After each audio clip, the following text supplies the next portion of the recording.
For a color faded into black, at first you will need to activate on your color palette black in another color. So I'm gonna go ahead and dip my paintbrush, does not matter which, into both the black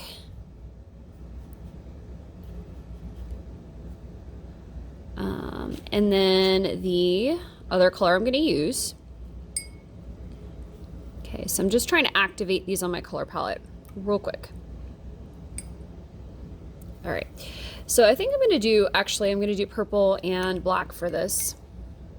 And the first thing I'm gonna go ahead and do is, I'm gonna use a larger scale flat for this, just for simplicity purposes. Sometimes if you're covering a larger space, you wanna use a larger brush.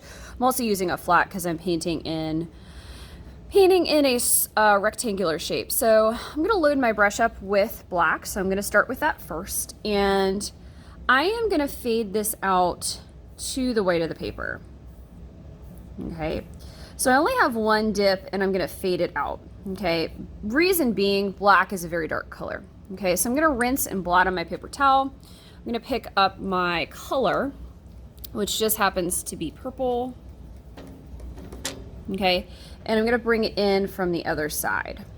Okay, and what's gonna start to happen is I'm running out of color, so I'll just pick it back up and overlap it with what I just did.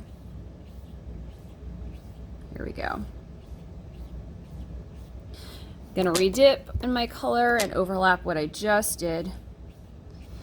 And what it's going to do is it's going to create a shade of purple. This actually looks pretty good. The shade of purple is gonna be a little bit darker.